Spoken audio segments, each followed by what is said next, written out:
the lights right up. Okay, so this is the plans.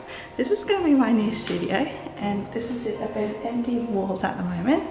I'm going to put a counter along here, so then when you come in, it's like a counter, and then this will be the working space here and here, and that's all. That's it? That's it. That's all the plans? Yeah. What else do you think I should do? Put something on the wall? My artworks. Yeah. My friends. Yeah. Yeah.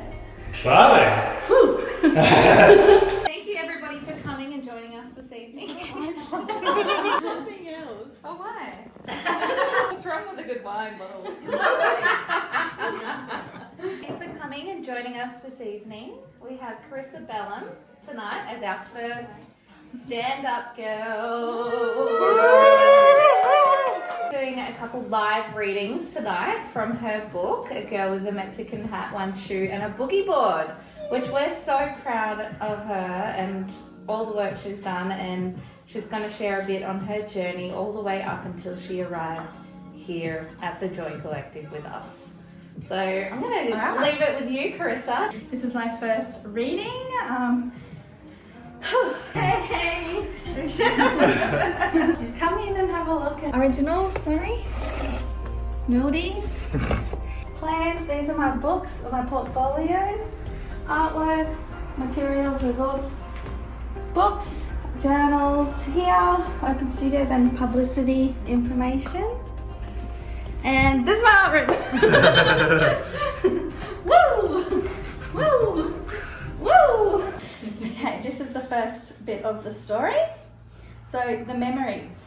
Back when I was in university, I called Dad, who was on the other side of the world in India, at a suburban train station and asked what I was doing and where I was going. I had one shoe, my boogie board in one hand, a $500 designer dress, and I was wearing a large, wide-brimmed Mexican hat. And this is making candles. Bless you. It's done now. It looks amazing. At the hospital that day for review. This is true story. Oh. Yes.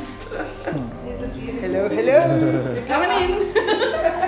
I'm going to read a passage from my dad and my stepmom. On a review, Carissa was found to have bipolar disorder. In the 10 years leading up to the episode, Carissa had episodes of less intensity that the family did not know how to deal with. There was a huge relief when Carissa was finally diagnosed because she was able to understand what was going on and had to face up to the challenge of having a mental health disorder. There was initial anger and despair with the diagnosis. However, it was a starting point from where she could begin to live with the situation and move forward. Carissa has an amazing group of friends from university who have stuck by her and now also understand the problem and is in a position to help her.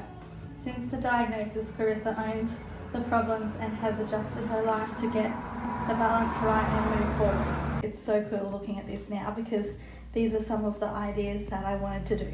Write a book, fitness, self-care, design, business, classes, co-working, Rizzo's studio, Rizzo's design, cafe.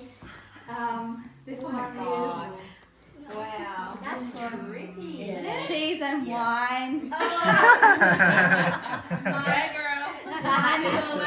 Mindful community Are garden. names in there too? Is there like beds, pandas, balloons? Really like We're in there. friends, all hanging around, reading books.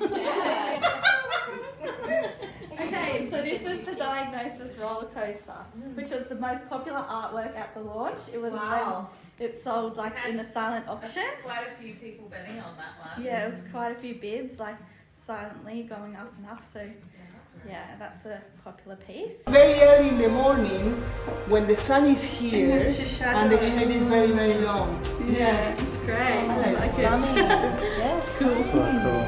Gorgeous. Thank you. Stop it. Love it. Don't say anything more. In 2016, the psychologist at the treating hospital drew me a diagram. The fast-moving part has reduced in speed and is now at a steady, balanced pace. Instead of my life feeling like a drastic vortex, it now feels like soft waves providing nourishment and clarity. When I was 16, I visited Bangalore, India with my sister to stay with my dad and my stepmom. We had a very authentic, non-touristy experience. The disparity between rich and poor was very obvious to me, as was the abject poverty visible in the slums. I came to realise how lucky I was and how my life could be whatever I dreamed it to be. Amongst the chaos of Bangalore, I truly became alive after a few weeks of respite with the family. The environment gave me new types of hopeful energy. That trip was over 15 years ago now, but I still think back on it with the memories which have lasted a lifetime. I'm still a dreamer, planner and avid personal visual journalist, and think I will always be. But these days my dreams are more realistic. These days I find little pops of magic in everyday moments rather than massive far-fetched missions or lifetime projects. Over the years I have walked the difficult path of recovery. I've come to realise my dreams don't have to be show-stopping. They don't have to be lofty as they were in the past. They just have to be mine and true to me and where I am at the given time. I have recently achieved a dream of mine, moving back to the Sunshine Coast in Queensland to live a more independent lifestyle in my own flat. I feel such a high sense of well-being around the highly creative and natural surroundings of the region. Dipping my feet in the ocean and feeling the sand between my toes is something of a miracle to me. I love the freshness in the air here, whether it is in the hinterland or by the sea. I look forward more to the little pockets of joy in life, such as relaxed Friday night cheese platters and a beverage of choice solo or with mates, art classes in the beautiful garden studio in my new local community, and walks in nature. These are the kind of moments I hang out for each week and enjoy. I am proud to say I am settled, balanced and in alignment. Managing work, study, dreaming, social life and hobbies have never felt so right, and it's all filling my cup of joy to the brim. Well, look at Carissa's room. Oh, yes, yes. Yeah, so Carissa's moved in here. Let's have it up. You were working hard, I saw you. I'm so hard. I'm exhausted. Oh, good, wow. So I haven't put the artwork yet, but just I love my... it. Perfect. Ta-da! Love it. To get some traction. So smart you to do that. Yeah, I had to do it. She just bailed off the muffler.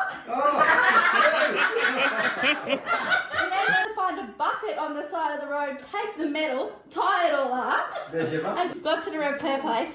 I said, can you please fix this? He just drilled up some things and fixed it. Do not do any work on this vehicle without calling the people. There was $7,000 Ooh. damages if you go off-road. Whoa.